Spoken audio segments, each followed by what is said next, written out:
Hello, Garland Nixon here, and it's Saturday evening. We're hanging out with Dr. Jim Kavanaugh, and we've got war stuff going on that we can talk about that is inextricably linked to the pending economic catastrophe that's creating possibly, potentially, a pre-revolutionary moment. Let's talk.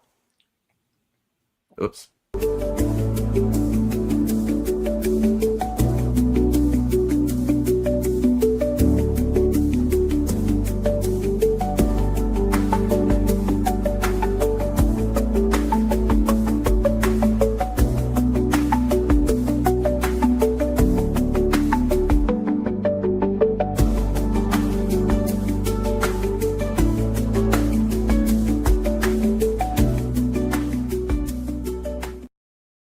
Hello, Garland Nixon here. We're hanging out with Dr. Tim Kavanaugh, and we got a lot to talk about right now. And we got the wars that we certainly got to discuss. And but not just the wars. We also have to talk about how that's affecting things at home and the economic situation. Dr. Jim Kavanaugh, let's start here. The Iran conflict, which is, this is about, as you and I both discussed, there's a lot of things going on here, but at the foundation here is Zionism. The foundation of this, our problems in the Middle East are Israel, and they're like, they're so nuts. They're like, well, after we get finished with this, we, meaning you, get finished with Iran, then we, meaning you, got to fight Turkey. They're complete lunatics. Anyway, your thoughts, Jim? Yeah, it's such again, this is not a war about the Strait of Hormuz or about nuclear weapons, Iran's non-existent nuclear weapons. This is a war about their axis of resistance against Zionism. And Israel the purpose of this war was to get Iran destroyed as a backbone of the axis of resistance, as Israel got Iraq and Libya and Syria destroyed. Those wars were all successes. Everybody has to get it out of their heads. Oh, we failed in Iraq. We failed. No. The Iraqi government is controlled by the United States. Every dime of Iraqi oil revenue goes to the American Treasury. Syria is a disaster. Syria is now owned by Israel and the United States. Libya is out of it. These countries are out of the axis of resistance. And that's what Israel wanted. That's what it got. That's what it's got the United States to do for them, and Europe, in case of Libya, certainly. And that's what they want from this. So behind what's going on today now, which is over the Strait of Hormuz, and will we get another negotiation, and we have the oil supplies and blah, blah, is Iran going to be eliminated as a backbone of the axis of resistance? And Iran seems to be saying, because Iran has it's a country, it has national interests that it says, and it's acting accordingly, have been tied to being part of the axis of resistance and opposing Zionism and opposing the Greater Israel Project, which is in process. Okay, so the question is, what's going to happen with that? And all of this other thing that's going on right now are really secondary to that. And it's hard to see where this is going to go.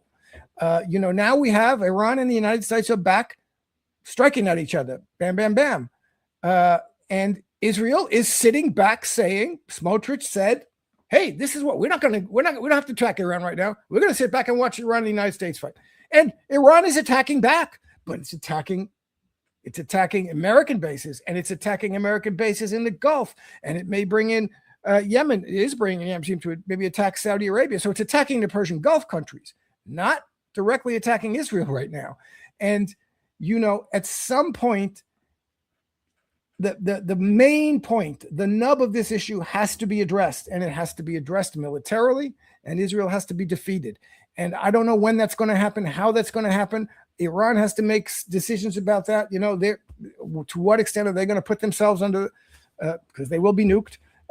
So we're in the middle of this kind of strange war. I had a friend who once went on a little road trip in southwestern U.S., and he went into a little town in New Mexico border, and went into the bar, was having some drinks, talking to the people on the bar. He's talking to this one guy at the bar, and the guy was talking about, oh, you come from New York, must be a lot of crime there. And my friend said to him, so do you have a lot of crime here?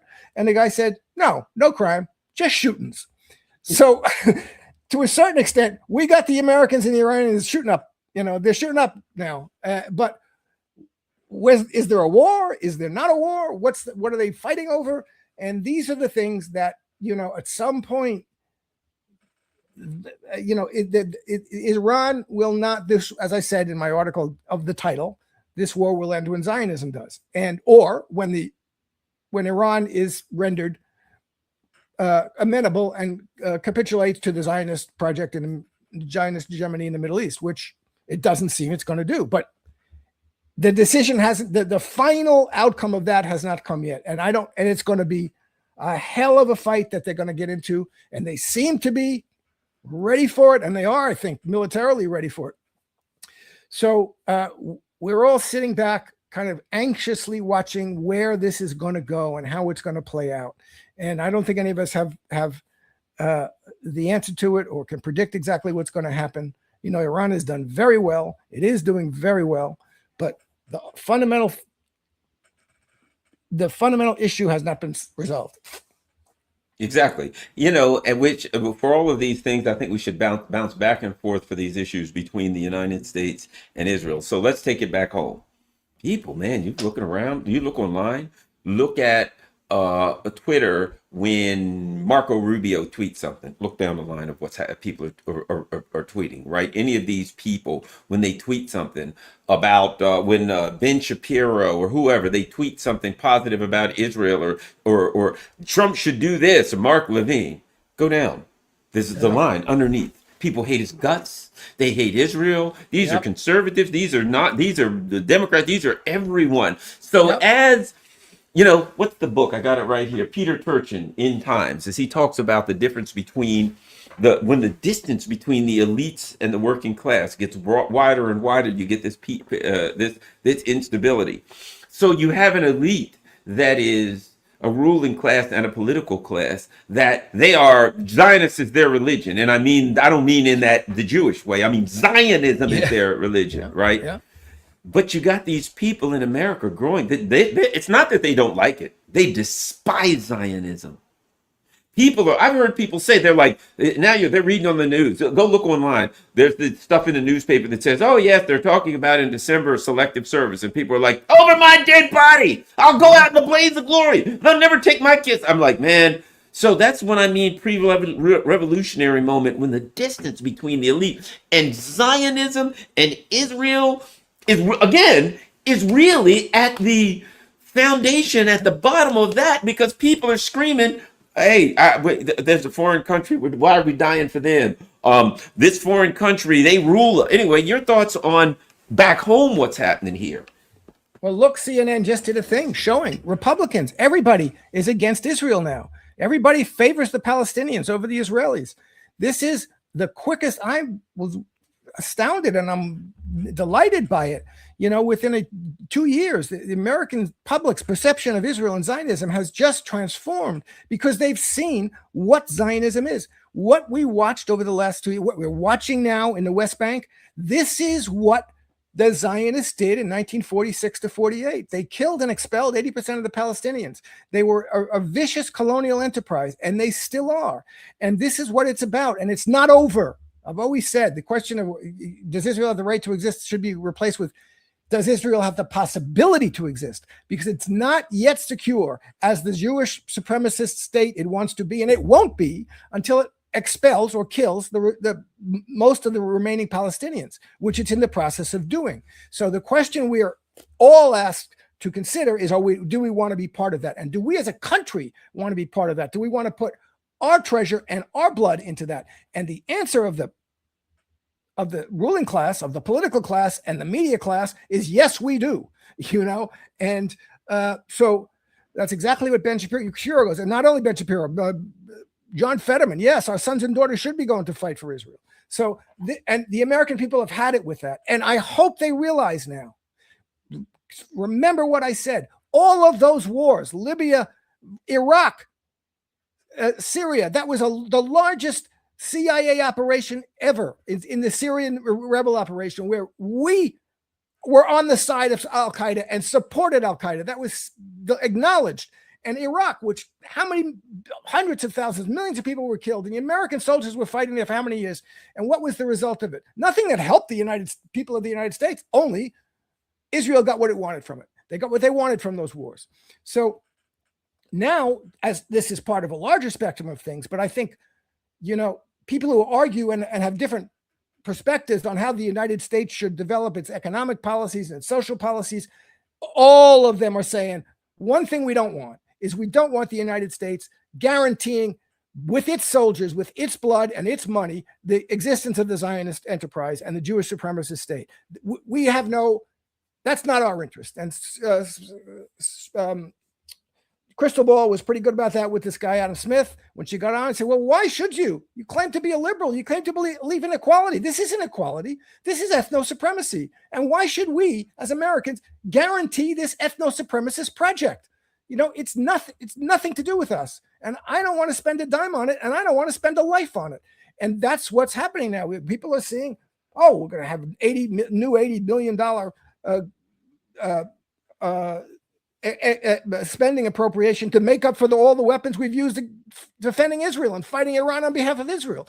And we're going to have if we're going to have a ground war, we're going to have to bring back the draft, and we're going to have people drafted. So we want this. This is something the American people, and that's the principal thing. The American political and media elite do. They are committed as a quasi-religious thing. They are committed to guaranteeing the success of the Zionist project. Bill Clinton, who was excoriated by the Republicans for avoiding the draft in Vietnam, got up and said, if I would take a gun and I would go fight for Israel if I had to. And nobody thought that was any problem. Nobody even knows about that. But he said it. The Republicans didn't say, look at this guy. He's willing to fight for Israel. They didn't say that. They won't say that about that. So Joe Biden, I'm a Zionist. Nobody's going around saying I'm an Islamist. What are you talking about? So this is a deep psychological and psychopolitical commitment of the people in run this country, and everybody was kind of going along with it for 78 years, and suddenly everybody realized, wait a minute, this is baloney and it's costing us. So we're in a situation where we can't afford it. Everybody realizes we really can't afford it as a country in any way, and there's no reason for it. It's kind of disgraceful and disgusting that we would put ourselves in this fight where children are being slaughtered and amputated every day. I saw a thing today, a tweet, a young 5-6-year-old girl, mommy, when are my legs going to grow back? And that's not a mistake. That's not a mistake. Israel targeted children and women in tents.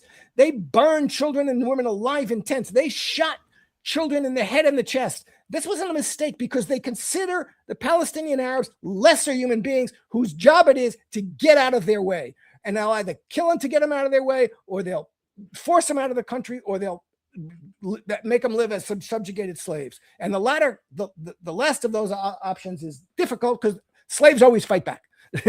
And it's very difficult in the modern world to get away with that, but they are getting away with it because the United States, Western European powers are supporting them, and none of the rest of the world is really doing what it has to do to stop them, which is an international military intervention. Now, but what you're saying is also true. This feeds in to the absolute break and disruption and divorce of the American populace, American people with the elites that run the country. They're not doing anything for them. They want to give all the money and arms to Israel. You can't build a road. You can't build a highway. You can't build a high-speed train, but let's put up 150 data centers. Come into a city where they can't fix the roads, but they can get millions of dollars for data centers in a week, and they get the city council to vote on it. This is everybody's up in arms about this. What is this for? What does this do for me? I want healthcare. I want housing. I don't want a data center. I don't want flock cameras or Axion. What's the other one? The Axon. Axon cameras. I don't want to be surveilled.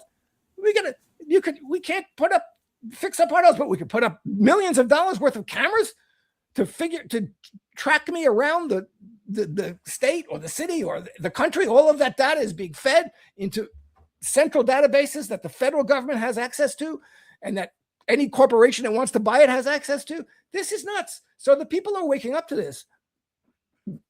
Where's it going politically? It's very difficult. The politics of the country at the electoral and the levels that really rule things are very tightly controlled. And we lack a disciplined political organization with a mass base that's capable of fighting this and that has the means to fight it. It's very difficult to see. And I have to hope that something like that will happen. And it's going to be bad because, as you say, the economic situation is going to get a lot worse.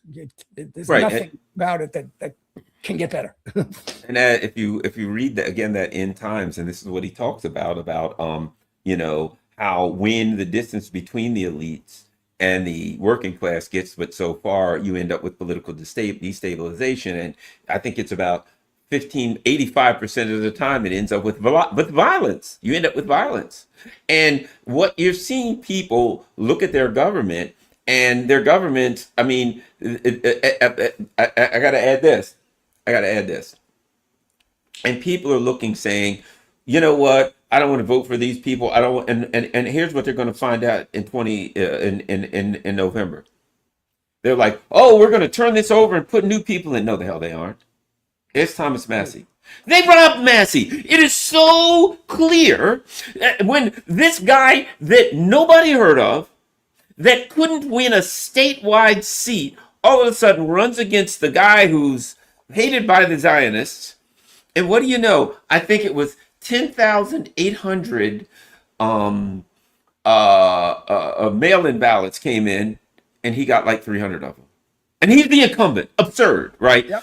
So he loses. There was like 54,000 new votes, and like all of them went to the new guy. And you're like, that. None of this makes sense. So what people are going to say is, you sons of bitches, come November, we'll show them once and for all. We're going to vote them out. We're going to put these people in, and they will. They'll go and they'll vote them out, and the bastards will win anyway. And they'll be like, perhaps people like Jim Kavanaugh, who's been saying the system is fucked for the last 25 years, perhaps they were on to something here. Because I think people think they're going to vote these people out, because this voting is bullshit. It is thievery, and they'll win. But you'll see, like, Jess, every member of Congress won by exactly 1.79% in all demographics. That kind of bullshit. They're going to steal it. They're going to rob it. Forget it.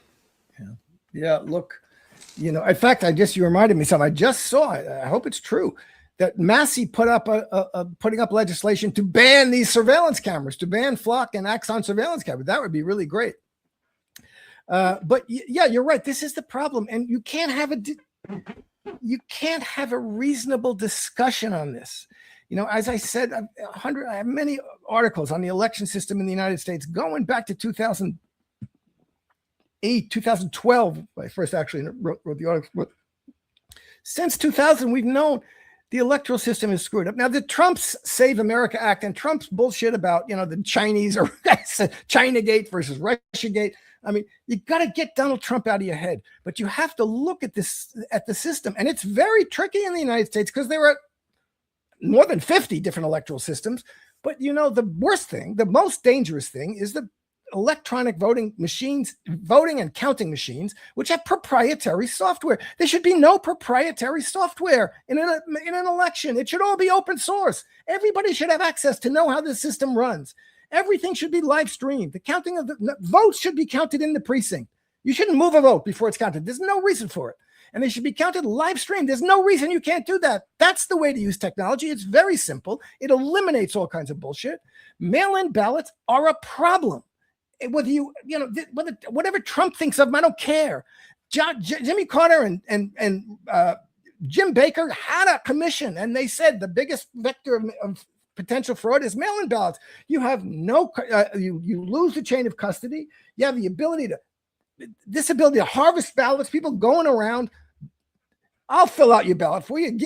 You go to a homeless camp. So I'll give you $5. I'll give you a cigarette. Sign this form. You go to they can go to a senior citizen and say, I'll help you fill out this form.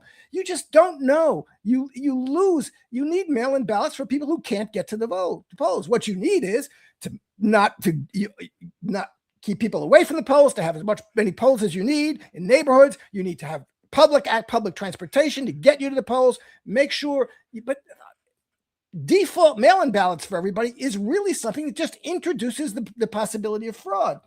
And we're seeing in all these elections in Europe, in Latin America, look what happened to. They Colombia. stole all those elections. They stole all of them. This is now, they are making sure, and the Israelis are into this too. Yes. The French government has said the Israelis were involved in screwing around with our municipal elections. So you have to have a discourse, a real discussion about electoral integrity, the integrity of the electoral process in this country that forgets Donald Trump. We need ranked choice voting. Save America Act wants, I think, to outlaw ranked choice voting. That's the work.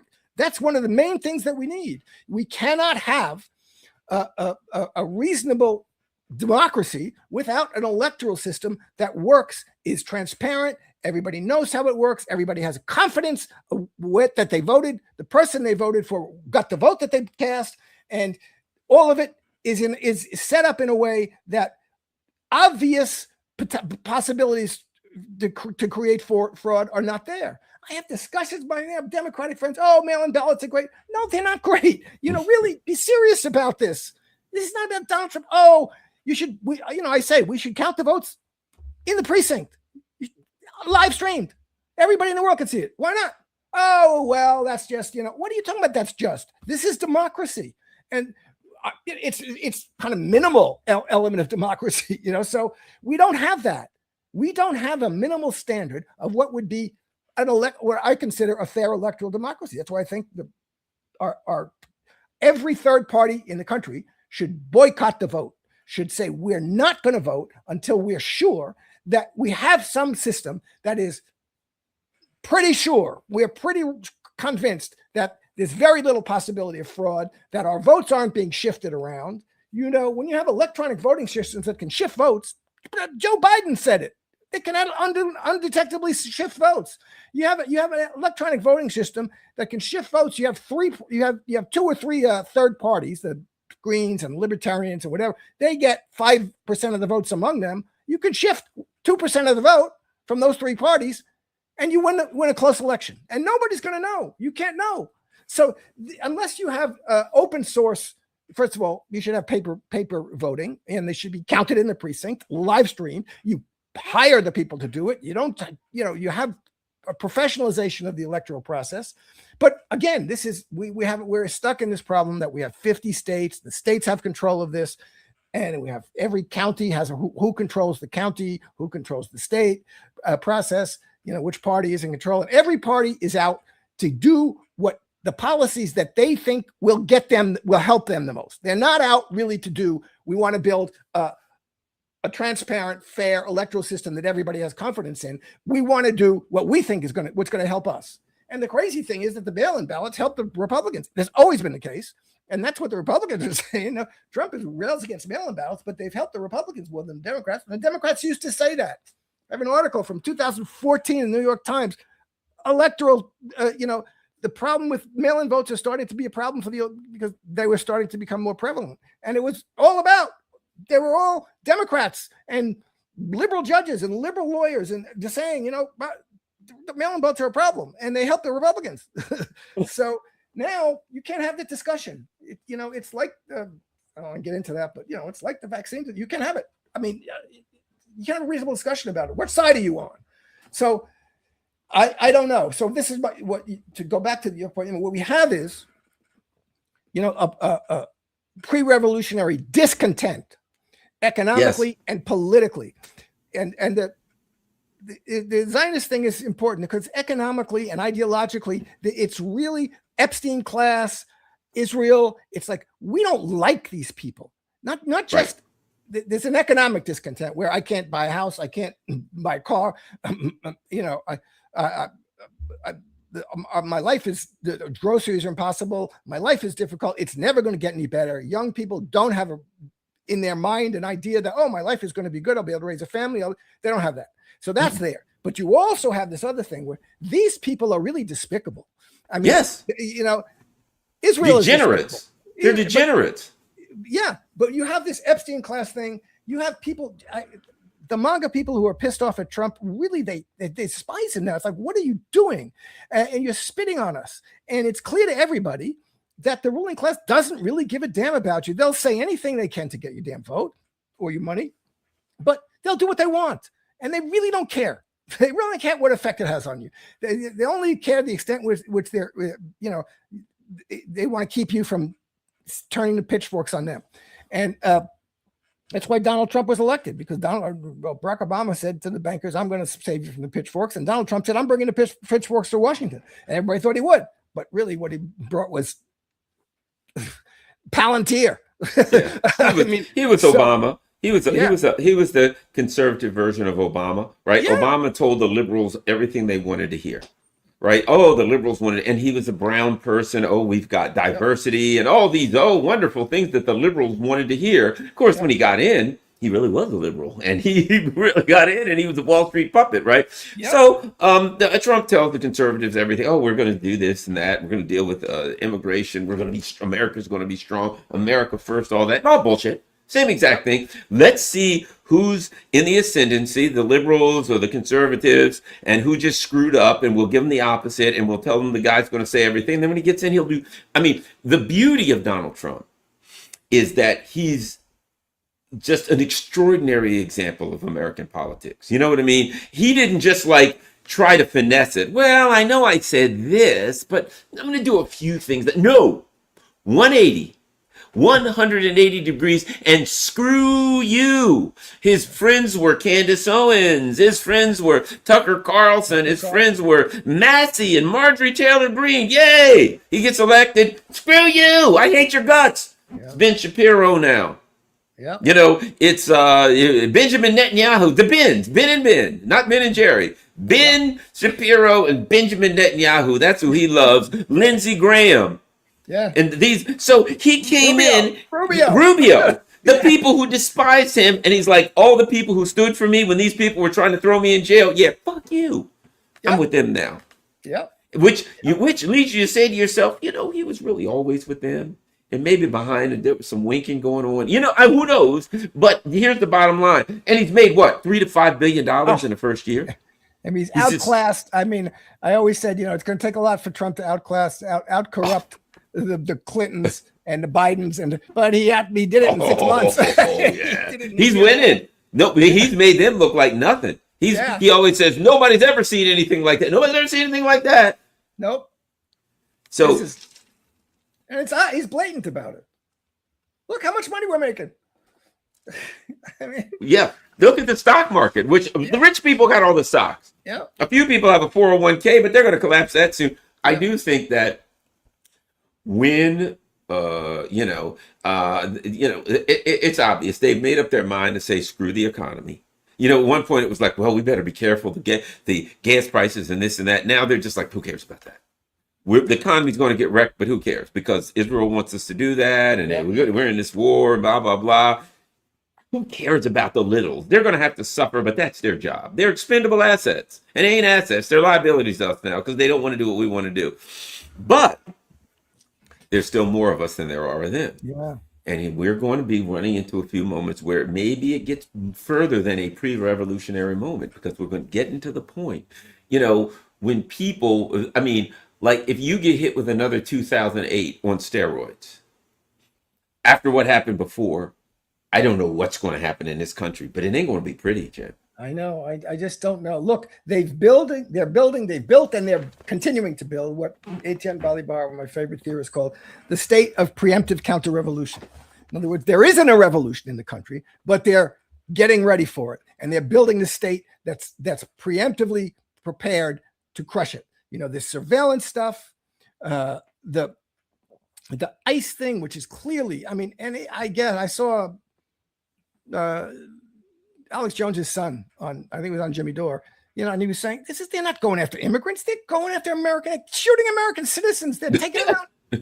He said, Obama deported more people than Trump is. He just did it in a more reasonable way. Trump has obviously put these goons out there to demonstrate your rights don't exist anymore. We're going to put a flying squad of thugs that don't have warrants, that don't have badges, that come in and just take you and take your children. And you're a citizen or not a citizen, we're going to take you. We'll figure that out later. You don't do that. You don't just grab people off the street and take them to some detention camp 1,000 miles away, 500 miles away, and figure out later with a citizen. And people saying, I have my papers. No, I don't want to see them. This is not about immigration. This is about fascist thuggery. This is about a Gestapo force that's being created. And the Tolman, the guy who's in charge of it, is a fascist thug. And you don't like what we're doing, shut up, or we're going to grab you. I mean, so we have to. I'm surprised. I'm surprised that we haven't already seen a Second Amendment response to that. People should fight back against these people. They have to fight back against them. I don't know what to say. At some point, you're going to see people fighting back, standing armed and saying, you're not coming into this fucking neighborhood. And that's the right thing as far as I'm concerned. I support the Second Amendment. I support gun rights. And this is where we have to use them. So, this is but this is the entire society. It's very, very difficult because it's going to get worse. As you say, I think the gas prices are going to go crazy. I don't know what they're going to do, but this all goes back to Iran and the Zionist project and defending it and getting rid of Iran as the backbone of the axis of resistance. So what's going to happen? I don't know. But they're putting this Palantir, they're putting this surveillance, these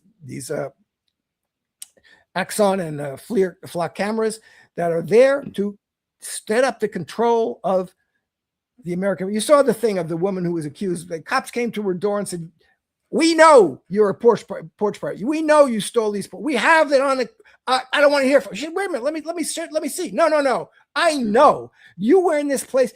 We have cameras in this town. They know everything. Everybody who comes and goes, and we have you on these cameras. And we are certain. I am certain. I don't want to hear from you. And she was right. She proved later on because after they dragged her in, she was able to show that she hadn't been where they said she was, and it was someone else who looked a little bit like her or whatever, but they were certain because of these flock cameras that they had pictures of her car. You were in this neighborhood. Yeah, I was in the neighborhood doing something else. I mean, so this is going to get worse and worse and worse. And that's what they want. They want absolute total surveillance. Whitney Webb has been very good about this. She's demonstrated this is the child of the total information awareness program that was set up, that Bush tried to put into place, but he couldn't get away with it. So they privatize it. So now it's a private company that's taking all this information. It's not the government. The government can get the information from the private company, however. So, this is what they've done. They have this public-private partnership for surveillance and control. And people have to wake up to this crap. And but at some point, people have to fight back. They have to be hurt. They have to feel they're taking casualties too. And they're taking casualties not just in the physical sense, but in an absolute political sense. The structure of the polity, the coherence of the polity is dissolving, is being destroyed. And we have to figure out a way to get it back. And it's being destroyed ideologically, which is the most important thing, in a certain extent. But it has to be destroyed in practical effects. People who take these jobs at ICE, again, they have to know something bad is going to happen to them. They just can't get away with it. The Israelis have to know they can't get away with it. Something bad is going to happen to them. And it's true for the Gestapo police in the United States. It's true for the regular police in the United States. It's true for the politicians and the media people. They have to know something bad is going to happen to them if they continue to ignore and have absolute contempt for the American people. Well, I think what happens is this. Going into the fall, we see dramatic economic consequences of the war machine, right? And people really feel it. And they really feel the pain, like, holy crap, what's going on? And they start seeing this thing's going to come to pieces. Okay, I'll fix them. I'll vote people. We're going to vote some of these bastards out. And they're going to vote them out, but they ain't going to lose. And I think what happens, huh? Who are they Oh, going I to don't. vote in? Well, Who's no, there? the Who's problem is coming in? this. Even if they vote against them or whatever, it don't matter where they vote. Their votes are going to go where they're intended to go. They're going to say, I want Fetterman out. Let's all vote for the Green Party guy, whatever the hell. And they're all going to vote for them. And it's going to be like, thank you for voting for John Fetterman. And he's going to win. And they're going to be like, but we all voted for what the hell, the poll. No, I think when the people realize their predicament, that it's coming right now, people like us are like, we realize the predicament. You got a bunch of liberals that are like, oh no, come on, it's all Trump. If we just get rid of Trump and we just put Biden or Kamala Harris, if Kamala Harris had won, we'd all be at brunch right now, right? But I think that this business of people need to be, as I hate to say this, they need to understand the hopelessness of resolving this through politics when the voting system is completely controlled. The Democrats stole it in 2016 in the primaries. They stole it in 2020 in the primaries. Then 2024, they didn't bother. They just said, hey, there you go, Kamala Harris, you're in, right? Yeah. And there's not, so even if we talk about the voting system, yeah, when you get the process can be pristine. The process can be absolutely perfect, and we can have paper ballots, and they can count them in front of everybody. But the process is so bastardized that when it comes time to vote, you're voting for two people who argue over who loves Israel the most, because that's what you do now. No, but I'm going to push back on that. If the process were really good, if the process were honest and good and transparent, and everybody had comfort in it, and you had ranked choice voting. This is what happened in New York with Mamdani. If you have ranked choice voting, people could vote. The Green Party, third parties would have a chance. They really would if it was honest. If they couldn't keep them off the ballot, if you had equal access ballot laws, and you have thorough, transparent, well-run voting systems, and ranked choice voting, you would now start to see, because you'd have third parties that were anti-Zionist, period. And no more money to Israel at all. No more arms, no more support. We don't care what happens to the Zionist project. It's not our business. They would win, and they would get a large percentage of the vote. Okay. You can't do that right now because the system is so corrupted and so fixed. Okay. So you have to, I'm sorry, you have to, if you don't, then you're just going to get fighting in the streets. I mean, there's no alternative to it. You got to have, if you had a way for the will of the people to actually be expressed as it's developing with ranked choice voting and open and transparent and secure electoral systems, then you'd have a change. That's why they don't want it. They're not fighting against this because it's not important. It is important. And they have the whole system locked up. They've had it locked up. Within the two parties, they're controlled by the donors. The donors are the producers of the show. The two parties are, the various agents for various actors, and they do their auditions in the primaries. Before that, they audition going to cocktail parties with the ruling class, and then they set them up in the primaries, and then they give you the show. But this is, it's not unimportant. That it's not irrelevant. It's not something. It would change the political landscape if you could really have contested elections, fairly contested and fairly run elections, and you had ranked choice voting, which would do away with the whole, wasting my vote on a third party. It would do away with that. You vote for whom you really want, and if that person does well, guess what? That's going to work. That party is going to move up the ladder quickly, because those attitudes are among the populace. They're very large among the populace, and that would be the anti-Zionist thing is the prime example of it now. But among other things, anti-surveillance. That's among the data centers. People are pushing back against the data centers in their communities now. We're getting more. We're getting protests against them and all that. I agree with you, except there's one issue. And you know what I think, Jim? Yes, I agree with you, but I think we're past that. I think there may have been a time when that could have happened, but I think we're now to a time where we're in a crash stage. You know what I mean? We're in collapse stage. We're in the stage where the wheels are coming off the cart. Trump and his team, look at the Biden, Blinken, and Sullivan.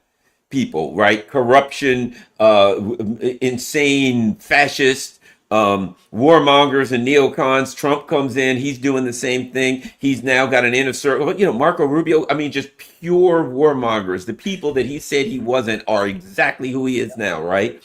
And they're in a downward spiral. So yes, it's nice to talk about that. And I agree with you. Had it been some earlier point before the spiral got this close, you know what I mean? Now we're at a point where, can you manage a spiral? Or can you just kind of evaluate and say, oh boy, this is going to be ugly? You know, I'm at a point where I'm looking and I'm like, you know, this is what we got. Let me show you. Marco Rubio, if there were more countries like Israel, the world would be a safer and better place. A true friend of Israel, really? Right? That's the government that we have now. I know. When that's the government that you got, I know. Well, you look, ain't no way out of that one. I would say even what I want in terms of a decent electoral system is not going to happen unless there's fighting in the streets. I mean, and that's the only condition under which they would let it happen. I said when I wrote about the January 6th, whatever, I said, you know, Donald Trump has lost this election by 44,000 votes in 3 states. I really don't know what the condition, whether he was cheated or not, but it's quite possible given what I know about the election. I didn't look into that carefully, but it's quite possible. It's very easy to change 44,000 votes in 3 states, you know. And so, but the point is, and this was a demonstration about people who thought they'd voted the election had been stolen, which you should demonstrate against if you think it's been stolen. And maybe this chaos will bring them to really take account of the electoral system and do something to change it. No, it didn't. They didn't just forgot about it. They just said, "Oh, they were all wrong. This is just bullshit. They're not going to do it." You know. And so after 2000, when people everybody thought probably correctly that Bush had stolen the election, 2004, when Kerry, the Democrats thought and were probably correct that the election was stolen in Ohio, and did the same thing, came in on January 6th, 2005, and said, Barbara Boxer, backed up by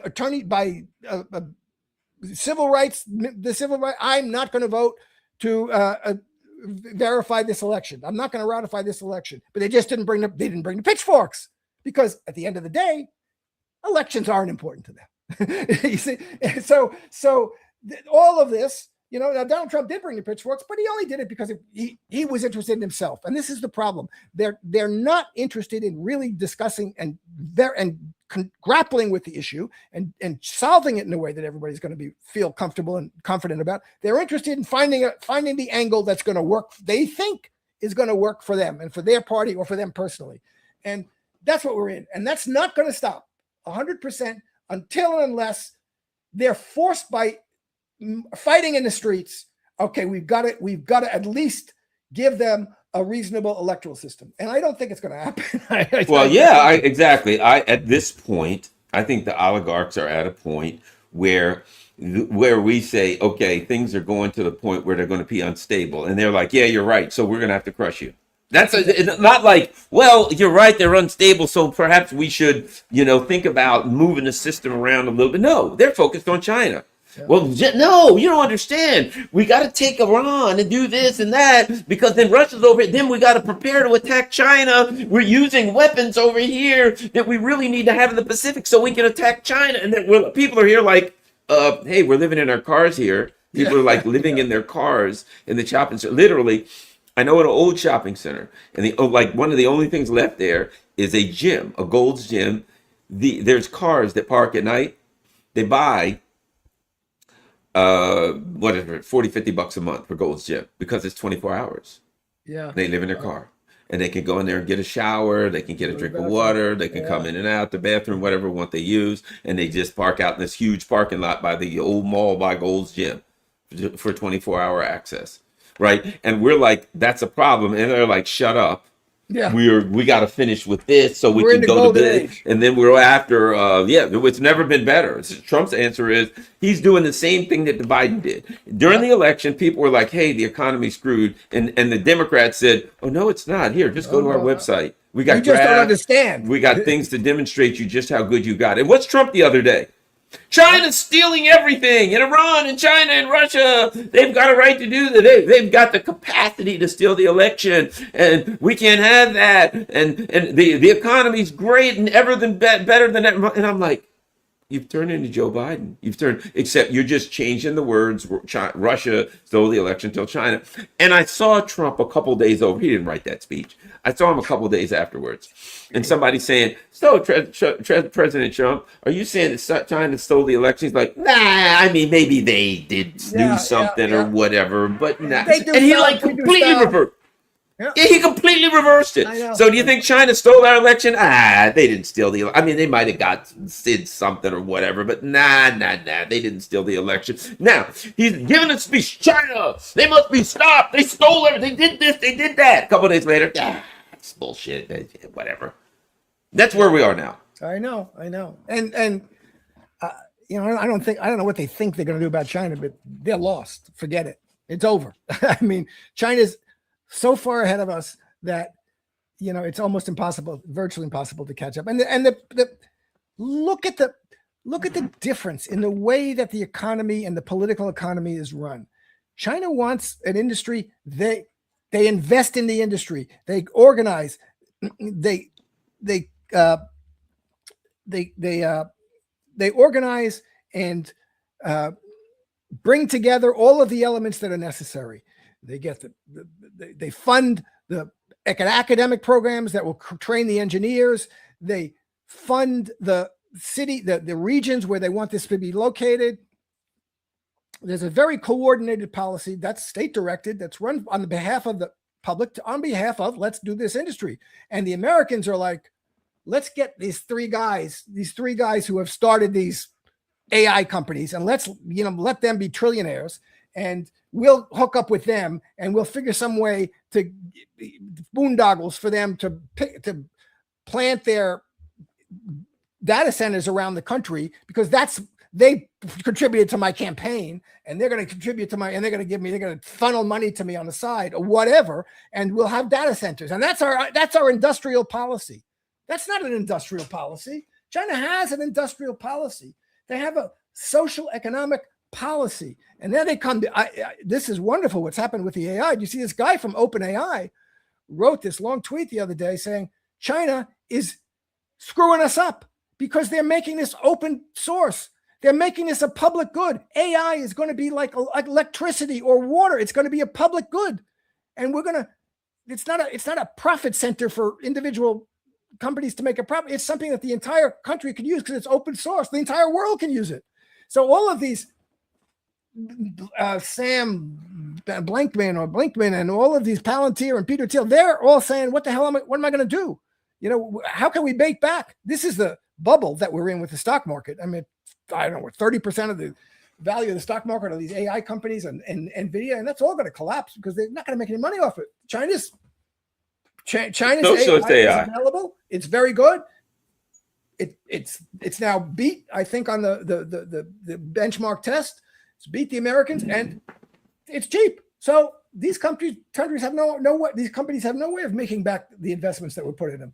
And this is trillions of dollars. It's just nuts. So we're facing much worse than 2008 in terms of I think that's where we're going. I think we're going in this very serious situation as far as economically. And when that happens, I think that old our guy, what's his name, Peter Turchin, is that whatever it is?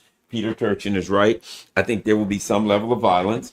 You know what's interesting is I'm not in favor of violence. I don't want violence, but I'm not in favor of getting bit by a rattlesnake. But if you put your foot in front of a rattlesnake, he's going to bite you. It's not what I'm in favor of. This is the nature of the world that we live in, right? And I think that what you're looking at is this: they're going to push people to the edge, to the point of poverty, to the point of economic destruction, and then the nature will take its course, and there will be some level. And they think that they can use Axon and flock cameras, and they can look at us on their phone, and somehow that's going to stop people who don't have food, who can't feed their kids, who are living in their cars. Somehow that's going to stop them. As was it Baldwin who said the worst thing a country can create is a man. He put it was a man who has nothing left to lose. That's what they're creating, a country of people who are looking at these billionaires, and might I add, literal trillionaires, and saying, I can't feed my family. What else do I have to lose? I got nothing else to lose. And once people don't have anything else to lose, like the Iranians, you're like, we're going to kill you. We're going to take everything you have and overthrow your government and put some brutal dictator who's going to kill you. And they're like, well, we're going to die. We're going to die fighting, because that ain't no way to live. That's the dilemma you create for people. And we know what happens with that. And I think I truly believe at this point, we can discuss how we could reform things. Reform is not revolution. Revolution ain't clean. And I think we ain't heading towards reform. No, let me change this. The system will not reform. This is a system that stops reform. The Democrats stop anybody who wants to reform. These people, we can take over the Democratic Party and change the... No, you can't. No. Take over the Republican Party. No. Oh, but they're rhinos. No, they're not the rhinos. You're the rhino. That is the party, right? Yes. They're Democrats in name only. No. That is the Democratic Party. You ain't. If you oppose that and you think somehow they're Republicans in name only. No, they are the true Republicans. That's what the party is. Accept it. That's why you got to get the hell out of it. That's what the Democratic Party is. Don't try to pretend like it's really something else and it's gone rogue. No. It's what it's always been. Yeah, there's no hidden element of New Deal social democracy in the Democratic Party anyway. There isn't, and there's no hidden element of free speech in the Republican Party. Liberty. There's no hidden element of that. That's bullshit. The parties are institutionally committed to capitalism, imperialism, and Zionism, and they will crush anybody different ways.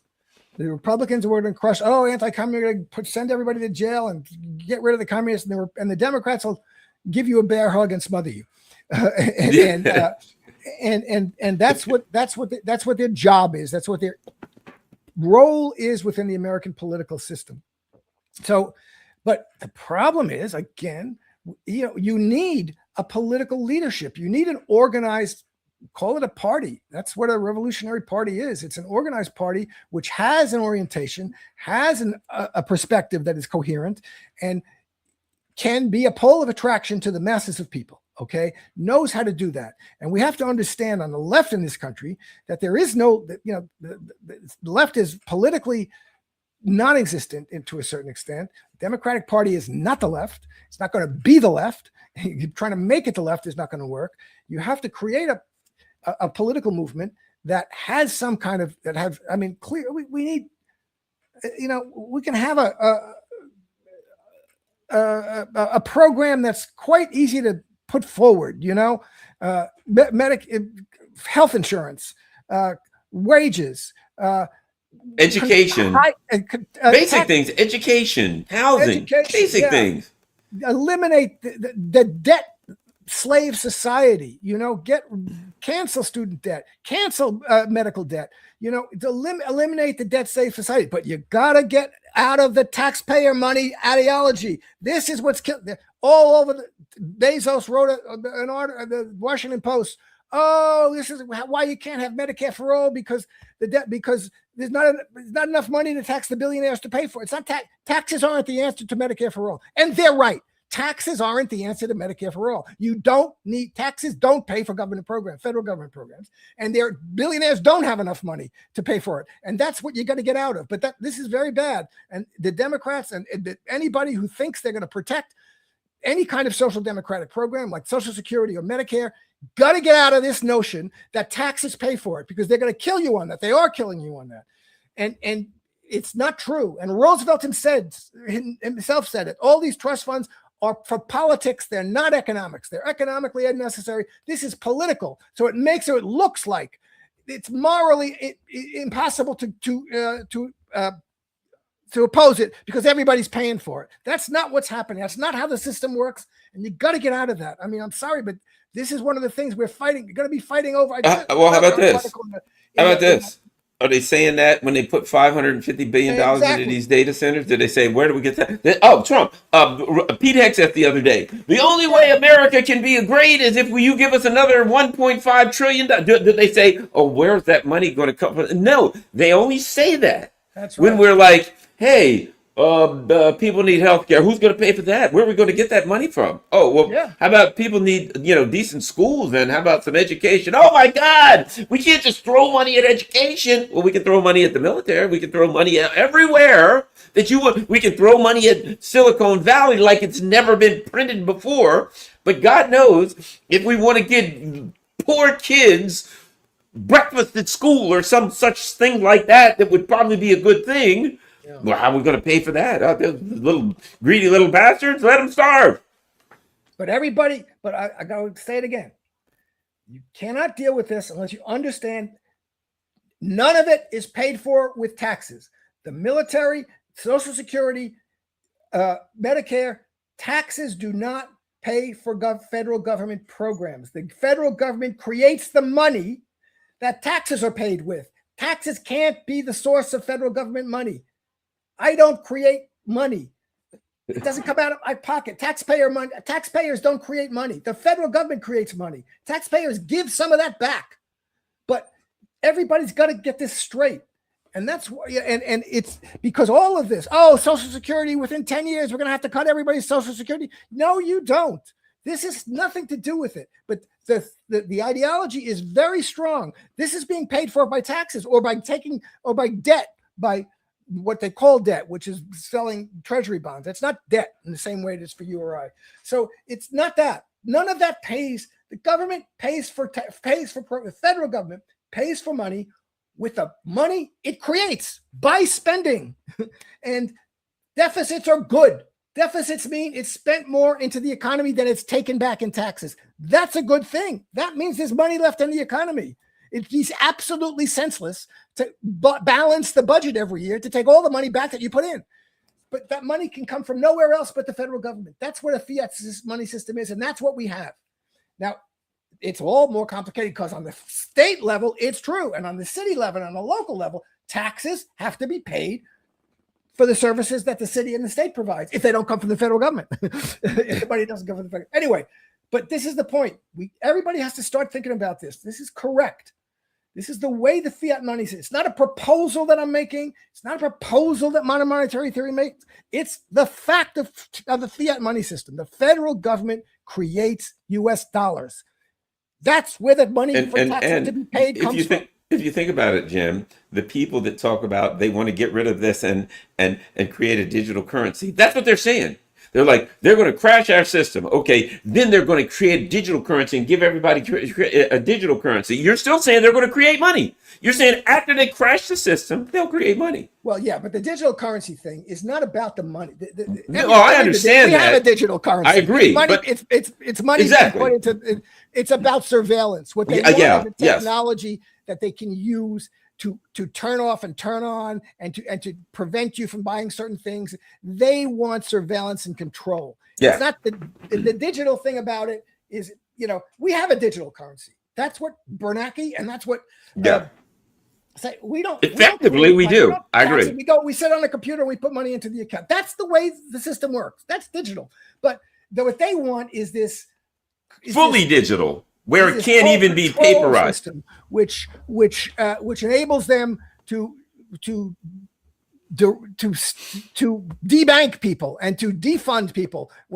So that's even at that. And my point was, but they're still talking about creating the money. Yeah. Yeah. They'd still create it. Now, after that, now they don't have to debank you because they got their hold on the actual money. So they don't have to say to the bank, turn Jim's money off, don't turn Jim's money off. They can put things in that money that says we put restrictions on that inside the digital money itself. So that it's not that it has nothing to do with the bank. Oh, so I've got X amount of money, $500,000 worth of digital currency in my bank. But they say, but you know what? That money can't be used anymore for the Waymo driverless taxis, which is all you're going to be able to ride in, but you can't. But doggone it, Jim, you went to that protest for anti-Zionism, so your digital currency won't work for those for 30 days. Exactly. But that guy over there as well. They're doing it with this guy. What's his name? The Spanish, the guy who's the heir to the Cox Entertainment fortune. Yes. He lives in Spain. So they can cut your. That's what they're doing to the countries. They can cut your banking off as long as you're using the dollar. So they want to be able to do that more with the dollar and more precisely, yep. and more, etc. That's what the danger of the so-called digital currency is. But one has to be careful. The answer to that is not, we got to back everything with gold. No, it's not. And we get into that. And that says the fact of a fiat currency is not something that's bad in itself. It's how it's managed and how it's controlled and who controls it. And if you were in a democratic society where the system was managed democratically and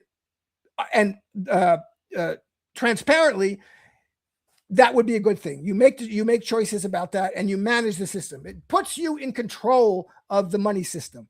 And the question is, because everything else, a so-called democratic society, it's not really under the democratic control of the people or the people's representatives. They create these complicated systems of where it's not. It's very unclear who's controlling it at any given time, and look, we all know people who do work here and there, and they say, I need you to whatever, put a transmission in my car, and the person says, sure, no problem. How much is it? And the person says, you paying cash or using a card? Yeah, I'm paying cash. Yep. Okay, great. In that case, here's your price. Why? Because you know what's going on. You're going to give them cash. They're going to do whatever they do with the cash. But that's possible. It allows us a freedom. With the digital currency, if you so much as transfer a penny of your digital currency over to Jim, thanks for giving on the show. I'm going to give you $5. They're going to see that, and they're going to know, and it's going to be embedded in the metadata. You had to put what it was for, and it's going to be like, hey, Garland, you sent me $5, but I only got $3. And it's like, okay, the government has taken their taxes out. They took for this, they took for that, and out of that. You know what I mean? They can do that. Now, if you remember, Nancy Pelosi, the Democrats had a bill in a while back, and it said anything, I think it was over $300 that went in your account, that the government, into your bank account, any transaction over like $300 or $400 in your bank account, would automatically, all that information would go to the government. Again, you pay some guy to fix your transmission, install a air conditioner in your house, whatever. They see it, they're going to tax these people. What'd you do this or that for? And I think that's the digital currency thing, that now they can take their part out of everything. Yeah, well, but everybody has to understand for the monetary system to work, you do have to have certain kinds of limits and controls on it. Okay. Yes. That's control. That's capital controls. And that's why you move $100,000. You should know, the government should know. Yes. What that's doing. It's 10 now, I think. 10 cash. It's $10,000 now. Whatever the cash. number is. This is the point. If you had a democratic system where your representatives and the people managing the economy on behalf of your representatives were really, people were, first of all, educated, understood how it worked, and they were able to see and transparently how they're making these decisions and what the policies are. You don't want trillionaires to secretly spend $500 million on a yacht without you knowing about it. You have to be able to tax in that system. Taxing in the system is to prevent inequality, to take money back from people who have too much of it, money that we created and we have the right to, because that went into the economy as a decision of the polity. It was not created in Elon Musk's pocket. It went into the economy, and Elon Musk's money's a social tool, and Elon Musk doesn't have the right to accumulate 90% of the shovels in the company. That's a social tool. Money is a social tool, and there should be limits on how much you can have. That's how much you can make. There should be a floor on it. You should have a minimum income and a maximum income, as far as I'm concerned. Well, that's when Turchin. Asymptotically maximum income. As we had 1945, 94% of every dollar you made over $250,000 was taxable. Well, Turchin talks about, and this is what he talks about, the wealth pump. Basically being, something we talk about where you literally have an economy that's set up to extract money from the working class and pump it up to the pump it up to the millionaires and the billionaires. And so that's where we are. But Jim Kavanaugh, I think we've run to the end of our hour. Tell everybody where they can find you. At my Substack, which is on the screen, and on X at the polemicist _. I also have Rumble and YouTube. See me there. All right, everybody. Thanks for all of my Patreon and Buy Me a Coffee. Everybody who takes the time out to support this channel, it's highly appreciated and allows me to keep going and have people like the great Jim Kavanaugh here. PayPal, whatever, however you can. It's all scrolling across the bottom. And of course, even I have a snail mail, P.O. box for the snail mailers. Thanks a lot, everybody. We're out. Share it on all your social media platforms also. We're out.